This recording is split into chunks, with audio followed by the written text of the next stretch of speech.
बस कमोडिटी फटाफट में अगर आपके पास भी कोई सवाल हो तो आप हमें भेज सकते हैं। हमारा नंबर है 9136934065। आज हमारे साथ दो मेहमान हैं जो आज आपकी मदद करेंगे। अजय केडिया हैं, केडिया कमोडिटी के एमडी और रिसर्च हेड, और वीरेन वकील साहब है पैराडाइम कमोडिटी से। और साथ ही हमारे साथ एक और खास मेहमान हैं, अमित प्रतिहारी हैं, एमडी हैं डीवीएस इंडिया के। अब तीनों मेहमानों का बहुत बहुत शुक्रिया। अमित जी आपके पास आएंगे, उससे पहले एक कॉल चांदी पे ले लेते हैं क्योंकि चांदी 1 लाख के पार निकल गई है।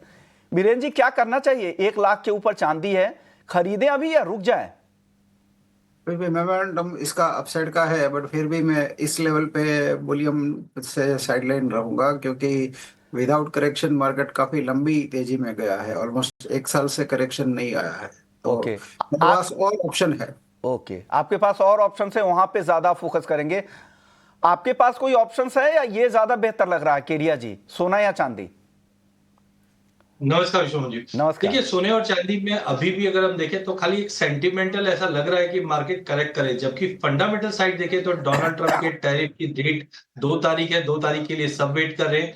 गोल्ड सिल्वर रेशियो इस वक्त भी 90 के करीब है, जो दर्शाता है कि कहीं ना कहीं अगर ये गिरावट लेता है तो चांदी आउट परफॉर्म करेगी। जिस ढंग से चाइना ने भी स्टिमुलस की घोषणा की है, तो मुझे लगता है थोड़ा सा बिल्कुल रिस्क जरूर है करेक्शन का, लेकिन 1 लाख पे लिया जा सकता है। 99,200 का स्ट्रिक्ट स्टॉप लॉस लगा के इंटरडे के पॉइंट ऑफ व्यू से 1,01,500 का लेवल है। बट ये साल में मैं अभी भी मान के चलता हूं कि हायर साइड पे 1,30,000 तक के भी लेवल हम चांदी में आते हुए देखेंगे, जिस ढंग से इंडस्ट्रियल यूज धीरे धीरे आगे बढ़ता हुआ दिखाई दे रहा है। ओके, चलिए अब गोल्ड सिल्वर की बात हो रही है तो डायमंड की भी बात करनी जरूरी है। अमित जी हमारे साथ मौजूद हैं, अमित प्रतिहारी हैं, एमडी हैं डीवीएस इंडिया के। शुक्रिया अमित जी, आपने वक्त दिया।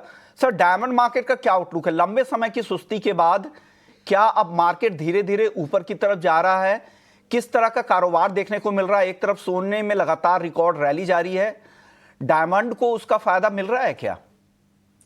पहले बात है कि डेफिनेटली यस, हमारा यहाँ पे सोने का रेट डेफिनेटली बढ़ रहा है। उसमें दो चीजें हैं, एक तो कंज्यूमर कॉन्फिडेंस भी बढ़ रहा है कैटेगरी पे। जब बात आती है डायमंड के लिए, वो एक इमोशनल इन्वेस्टमेंट है, not a financial investment.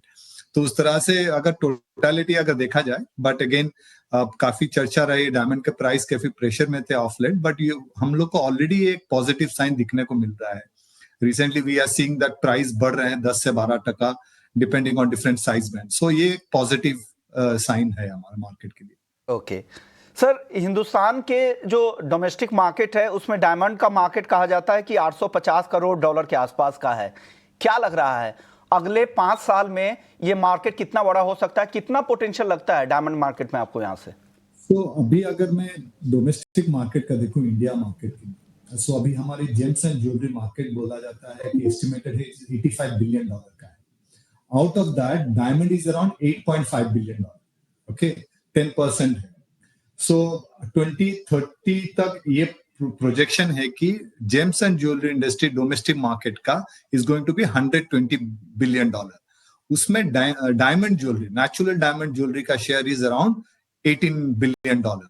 So technically अगर आप देखा जाए नेक्स्ट 5 साल में ये मार्केट डबल होने वाली है। तो उसका डबल होने के बावजूद भी अगर करंटली अगर देखें तो it's penetration is only 10%।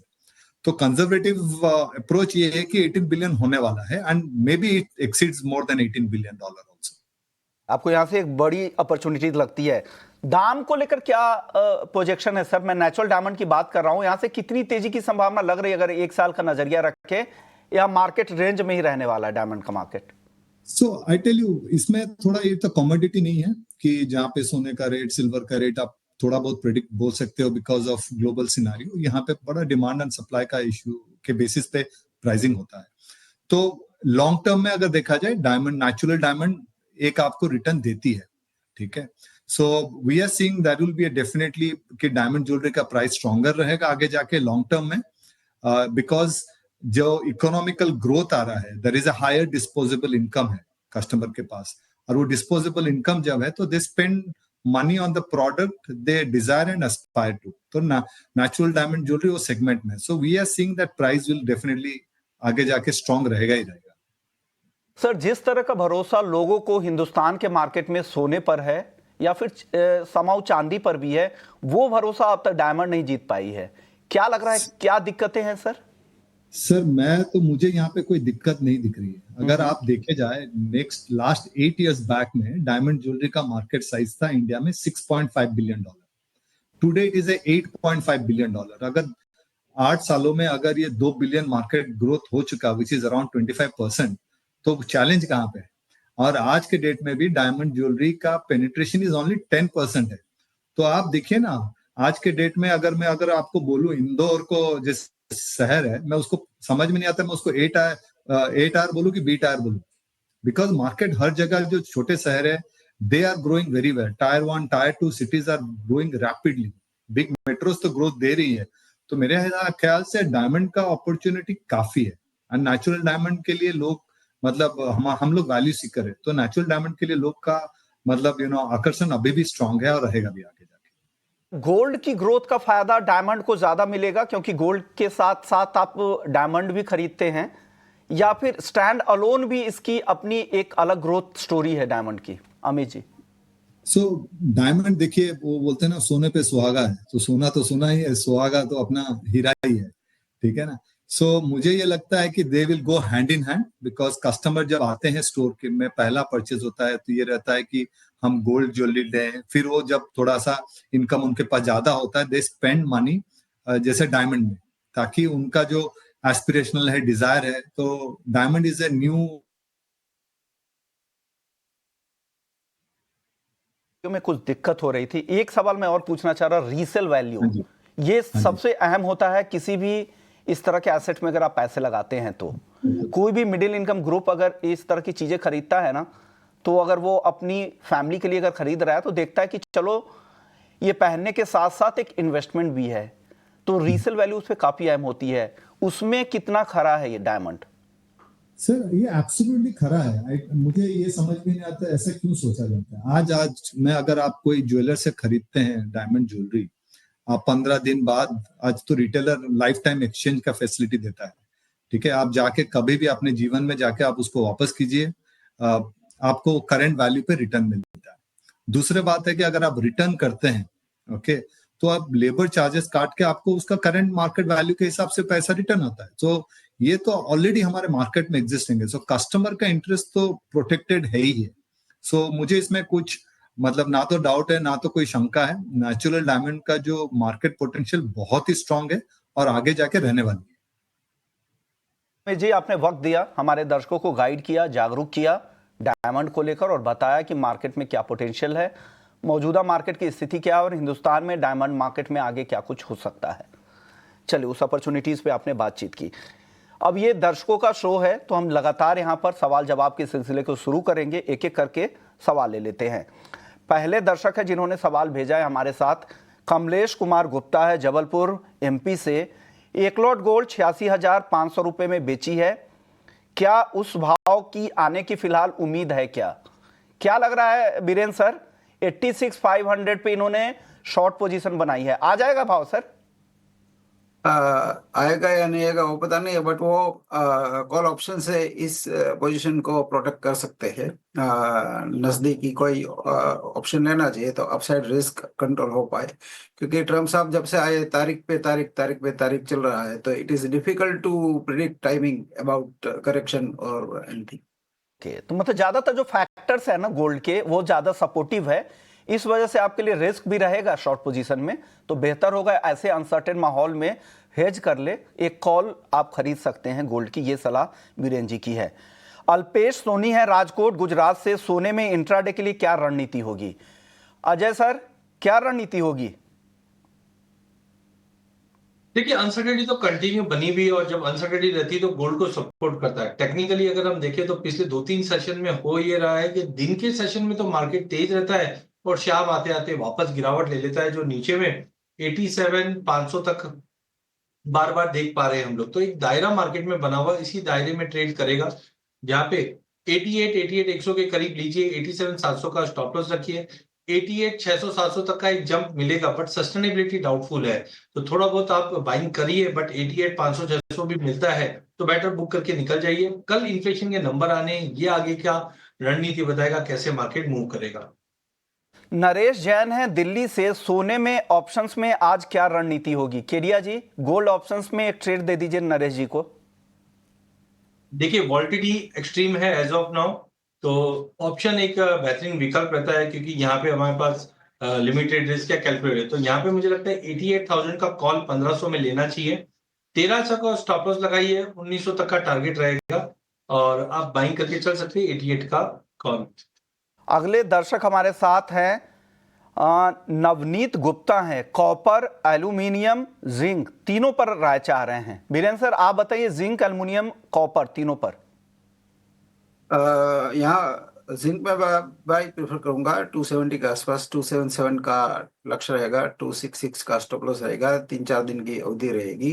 Copper अभी थोड़ा हल्का सा करेक्टिव मोड में है और वो टैरिफ से सेंसिटिव है, तो इसमें मेरे पास क्लैरिटी नहीं है। तो इन तीनों ही कॉल में जिंक पर आपको भरोसा है 277 के आसपास, और कॉपर में जो टैरिफ की चिंता है उससे प्रीमियम भी काफी बढ़ गया है कॉमेक्स पर, और इंटरनेशनल मार्केट में अलग स्टोरी है। आपकी बेस मेटल्स पे क्या राय है केडिया जी, कॉपर, एल्युमिनियम और जिंक पर? देखिए बेस मेटल में हमने देखा जिस दिन से स्टॉकिंग हुई है कॉमेक्स में, जिसकी वजह से प्रीमियम भी बढ़े हुए हैं, और मुझे लगता है कि टैरिफ वॉर का अगर और एस्केलेशन बढ़ता है तो कॉपर सबसे बड़ा बेनिफिशियल दिखाई देगा, जिसके चलते एलएमई पे 10,000 के ऊपर 10,100 का लेवल टूटते ही 10,700 तक का लेवल दिख रहा है, और उसी का इंपैक्ट हम डोमेस्टिक पे भी देखेंगे। आज के लिए अगर हम देखें तो 902 का वेट करना चाहिए, 902 में बाय कीजिए, 896 का स्टॉप लॉस रखिए, 910 का इमीडिएट टारगेट है। अगर ये टैरिफ एस्केलेशन बढ़ता है तो पॉसिबल है हम 960-70 तक के भी लेवल कॉपर में देख पाएंगे। वहीं जिंक एक दूसरी कमोडिटी है, मैं वीरेंद्र जी से बिल्कुल सहमत हूँ। जिंक के अंदर ऑस्ट्रेलिया से 25% का प्रोडक्शन में कटौती है, बिकॉज मार्जिन सही नहीं आ रहे हैं, जिसके चलते प्राइसेस को एक बेनिफिट मिलना चाहिए। आज मार्केट थोड़ा साइडवे है डॉलर तेजी की वजह से, but 273 is good to buy. 271 का स्टॉप लॉस, इमीडिएट टारगेट 276 का रहेगा। बट ये भी एक ऐसी कमोडिटी, अगर 280 का लेवल विश्वमोहन जी अगर ये ब्रेक कर जाता है तो आप मान के चलिए ऊपर में 294 तक का लेवल मिलेगा। लास्ट एल्यूमिनियम की बात करें तो एल्यूमिनियम में रसल्स को लेकर जो सप्लाई को लेकर चिंता थी, उसकी वजह से रैली आई थी। अब मार्केट थोड़ा वेट एंड वॉच मोड पे है, बट आई थिंक शॉर्ट की सलाह नहीं रहेगी। इसमें भी 250 के करीब लीजिए, 248 का स्टॉप लॉस लगाइए। लिमिटेड अपसाइड है, बट 254 तक का लेवल दिखा सकता है। ओके, तीनों आपकी खरीदारी की राय है। जिंक में ज्यादा आपको पोटेंशियल लग रहा है, जो पोजिशनली होल्ड कर सकते हैं, वहां पर आगे 290 294 तक के लेवल भी आपको दिख सकते हैं, ऐसा केडिया जी को लगता है। नवीन कोठारी हैं, अगले 2 से 3 महीने में सोना फिर से 82,000 और चांदी 90,000 तक आएगी क्या?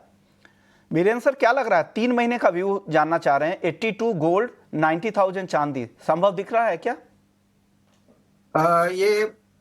ये भी टैरिफ डिपेंडेंट बात है। 2 अप्रैल की जो रेसिप्रोकल टैरिफ वाली बात है, उसके बाद कोई क्लैरिटी आएगी, तब तक तो कोई क्लैरिटी नहीं आएगी, एटलीस्ट मेरे पास नहीं दिख नहीं। रही। आप क्या जवाब देंगे सर, 3 महीने में 82 गोल्ड, चांदी 90,000 संभव है क्या केडिया जी?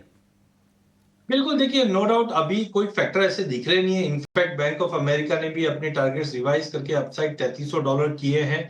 सभी फैक्टर पॉजिटिव, बट जब टेक्निकल को देखता हूं तो मुझे लगता है कि मंथली चार्ट पे 82 के ऊपर आरएसआई है।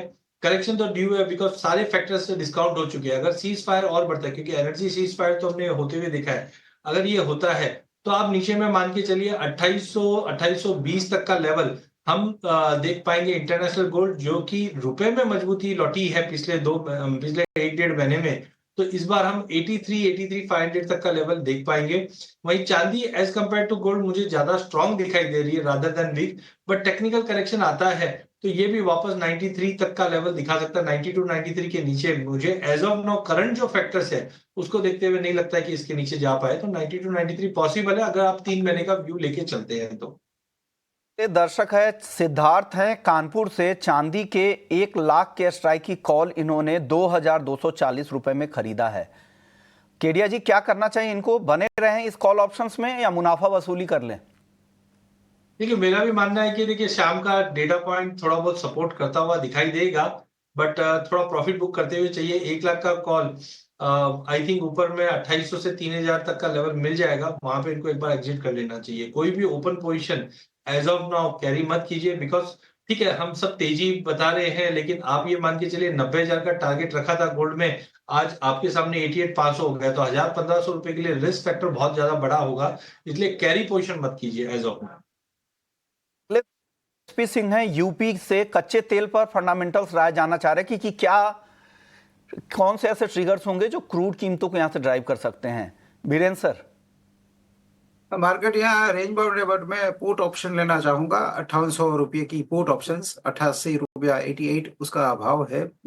115 की इसकी लक्ष्य रहेगी और SL 60 रुपीज का रहेगा। पुट ऑप्शन खरीदने की सलाह बीरेन सर की तरफ से 5800 के स्ट्राइक की पुट खरीदने की सलाह बीरेन सर की है।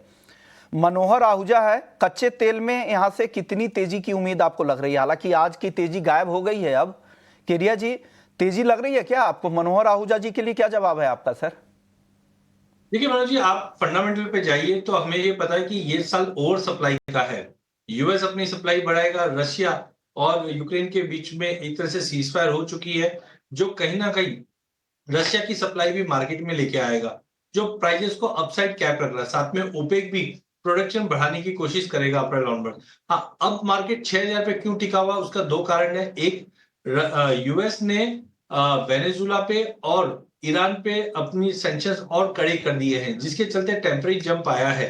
तो मे भी पॉसिबल है कि ब्रेंट 74-75 तक चले जाए, हमारे यहाँ पे 6061 से चले जाए, बट सस्टेनेबिलिटी नहीं दिखाई देगी। सप्लाई काफी ज्यादा अच्छी है, रिसेशन का फियर बना हुआ है और वेनेजुला का जो कंसर्न है उसकी वजह से जंप आया था, बट अदरवाइज मुझे लगता नहीं है सस्टेन करेगा। तो ओवरऑल अगर 1-1.5 महीने की बात करें, कोई युद्ध नहीं होता है और कोई ऐसा चीजें नहीं होती, तो कच्चा तेल नीचे ही दिख रहा है, जो 70 का लेवल ब्रेंट तोड़ सकता है। जयपुर से परवीन है, पुणे से नेचुरल गैस पे पूछना चाह रहे कि क्या करना चाहिए। वीरेंद्र सर, नेचुरल गैस पर क्या राय है सर? काफी वॉलेटाइल बाजार है, तो ऑप्शन के जरिए और इसमें भी ओपन नहीं बट स्प्रेड्स के जरिए काम किया जा सकता है। बट स्ट्राइक काफी फ्लक्चुएटिंग है, तो अजय भाई इसमें बेटर गाइड कर पाएंगे। ओके, आपकी राय नेचुरल गैस पर केडिया सर? देखिए, नेचुरल गैस के जो फंडामेंटल है वो अब नेगेटिव है। 6 तारीख तक के जो वेदर अपडेट है, वहां पे वार्म वेदर बताया जा रहा है। इन्वेंट्री अगर यूरोप की बात करें तो 34% के नीचे है, जो 90% होना चाहिए विंटर स्टार्ट होने से पहले। तो इनकी बाइंग जो आएगी वो मई में आएगी। साथ में LNG जो एक्सपोर्ट पोर्ट के जो डेटा दिखा रहे हैं वो दिखा रहे हैं वहां से रिज्यूम्स हुए हैं। बट ओवरऑल मुझे लगता है टेक्निकली प्राइजेस 350 के नीचे वीक है। जो इमीडिएट टारगेट तो 320 है, बट मुझे लगता है कि ये 280 तक का लेवल भी दिखा सकता है। बट ऑप्शन के जरिए आप ट्रेड कीजिए, बिकॉज आज इन्वेंट्री का डेटा भी रहेगा, कल शुक्रवार भी है। तो 330 का पुट 20 रुपए में लीजिए, 14 का स्टॉप लॉस लगाइए, 30 का टारगेट है। फ्यूचर के अंदर भी मुझे लगता है कि 330-32 के रेंज अच्छा रहेगा बेचने के लिए। 315 का टारगेट है, बट आज इन्वेंट्री का डेटा भी तो थोड़ा फ्लक्चुएट ज्यादा करेगा ये। बट कुल मिला के अगर आप मेरे से बात करें तो हफ्ता 15 दिन के अंदर ये 280 तक का लेवल दिखा सकता है। सो हफ्ते से 15 दिन का नजरिया रखे, फ्लक्चुएशन भी दिखेगा तो बेहतर होगा पुट ऑप्शंस के जरिए जाए, ये सलाह केडिया जी की तरफ से है। और यहां पर पोजिशनली इनको 315 और फिर 280 तक के भी टारगेट दिख रहे हैं। चलिए, अगले दर्शक है राहुल है, मुंबई से। 15 लॉट कॉपर में खरीदारी करनी है, क्या करे? कॉपर में काफी फ्लक्चुएशन है, जैसा वीरेंद्र सर बोल रहे थे केडिया जी, और प्रीमियम भी काफी बढ़ गया है यूएस मार्केट में, CME पे, कॉमेक्स पर। क्या होगा सर कॉपर में आगे? देखिए, मुझे लगता है कि प्राइजेस में ठीक है, थोड़ा सा टैरिफ वॉर को लेकर चिंता बनी हुई है, बट ये चिंता अब हमारे से ज्यादा यूएस के लिए है, बिकॉज जिस ढंग से टैरिफ लगेगा इसका इम्पैक्ट यूएस पे इनिशियली बहुत ज्यादा पड़ेगा, इसलिए कॉमेक्स पे डिलीवरीज बहुत ज्यादा मूव भी हुई है। तो मुझे लगता है इसको फेज मैनर में लेना चाहिए, जहां पे 902 अप्रैल वाइजर ठीक है, स्टॉप लॉस 888 का लगाइए, और अगर आप उसको 15-20 दिन का व्यू लेके चलते हैं तो मुझे लगता है 920 का लेवल टूटने पे 945 तक का लेवल तो बैर मिनिमम दिखना चाहिए। तो कुल मिला के 900-902 का लेवल बढ़िया है 888 के स्टॉप लॉस से। ये थोड़ा सा लंबा व्यू है, अगर इंट्राडे में देख रहे हैं तो 902 में लीजिए, 896 का स्टॉप लॉस, वापस 910 तक का जंप देखने मिल जाएगा। ओके, तो यहाँ से भी अभी और तेजी लग रही है, हालांकि चला भी मार्केट काफ़ी है। 2025 में देखें तो 30% तक की तेजी कॉमेक्स कॉपर में आ चुकी है, तो एक ज़बरदस्त तेजी 2025 में अब तक कॉपर में रही है। और टैरिफ को लेके आमतौर पे ग्लोबल ग्रोथ को लेकर इकोनॉमिक इंडिकेटर्स के दम पे कॉपर चलता है, लेकिन इस बार कॉपर चल रहा है टैरिफ कंसर्न को लेकर। आशीष है राजस्थान से, करंट भाव पर सोने में क्या करना चाहिए? वीरेंद्र सर, ताज़ा भाव पर 88,000 के ऊपर गोल्ड में कोई कॉल है क्या आपकी तरफ से? सिर्फ आज के लिए शॉर्ट करना चाहिए करंट लेवल पे, और जो एंट्री प्राइस है उससे 250 रुपए का SL रख देना चाहिए और रात को निकल जाना चाहिए। ओके, तो आपको लग रहा है कि करंट भाव पे शॉर्ट करके गोल्ड को जाना चाहिए। चलिए, अगले दर्शक का भी सवाल स्क्रीन पे दिख रहा है, तो यही सवाल ले लेते हैं। आशीष गर्ग हैं, सरसों को लेकर क्या रिपोर्ट है? क्या आपके पास क्या रिपोर्ट है सरसों को लेकर? हालांकि आप तो दोनों ही सेमिनार में गए होंगे, सी के भी और मोपा के भी। क्या रिपोर्ट है सर आपके पास, केडिया जी? देखिए, ये मोपा की इसमें तो मैं नहीं जा पाया, और जिस ढंग से हमने देखा एग्री फ्यूचर्स को जो एक्सटेंशंस हम एक्सपेक्ट कर रहे थे वैसा कुछ हुआ नहीं है। बट हाँ, सप्लाई ठीक ठाक अच्छी दिखाई दे रही है। प्राइजेस में भी अगर बात करें तो 5800 के आसपास का एक डबल बॉटम प्राइजेस बनाता हुआ दिखाई दे रहा है। टेक्निकल चार्ट स्पॉट के अनुसार अगर मैं देखूं तो प्राइजेस को टाइमिंग एक पॉजिटिविटी दिख रही है, जिस ढंग से थोड़े बहुत अगर अराइवल्स में डिलेज होते हैं। बट ग्लोबल मार्केट को देखते हुए मुझे लगता है एक टेम्पररी जंप आ सकता है जो 6200 तक का लेवल दिखा दे। बट कुल मिलाकर सप्लाई अच्छी रहेगी, जिसके चलते 5800 से लेकर 6200 के बीच में ही मार्केट मूव करता हुआ दिखाई देगा। ओके, तो ये राय आपकी तरफ से। हालांकि जो खबर हम बता रहे हैं, एक खबर ये भी है कि नेपाल से खाने के तेल के इंपोर्ट पर सरकार ने अब सख्ती बरती है, क्योंकि उसके जरिए बाकी देश जहां पर ड्यूटी फ्री इंपोर्ट वहां से हो जा रहा है, तो नेपाल के रास्ते खाद्य तेल के इंपोर्ट पर अब सरकार की सख्ती यहां पे बढ़तेगी। भारत एक्सपोर्ट के लिए प्रूफ ऑफ ओरिजिन अब मांगेगा वहां से। पहले सर्टिफिकेट ऑफ ओरिजिन पर्याप्त था। नेपाल के रास्ते काफ़ी खाने के तेल यहाँ पर घरेलू बाजार में डंप हो रहे थे, इस पर अब सरकार की नज़र है। चलिए, शुक्रिया केडिया जी आपका, वीरेंद्र सर आपका। जाने से पहले केडिया जी कोई डिस्क्लेमर देना चाहेंगे आप? हाँ बिल्कुल, आज जो भी हमने डेरिवेटिव प्रोडक्ट की बात की, मेरे क्लाइंटों की पोजीशंस हो सकती है, मेरी पर्सनल कोई भी डेरिवेटिव प्रोडक्ट में, कमोडिटी में कोई पोजीशन नहीं। ओके, वीरेंद्र सर आपके तरफ से क्या डिस्क्लेमर है? मेरी कोई पोजीशंस नहीं है। ओके, शुक्रिया आप दोनों मेहमानों का, आपने हमारे दर्शकों के लिए वक्त निकाला और उनको गाइड किया कि क्या करना है, और ये तमाम सवालों के जवाब भी दिए। तो कमोडिटी फटाफट में इतना ही। बाकी खबरों के लिए आप बने रहिए हमारे साथ। नमस्कार।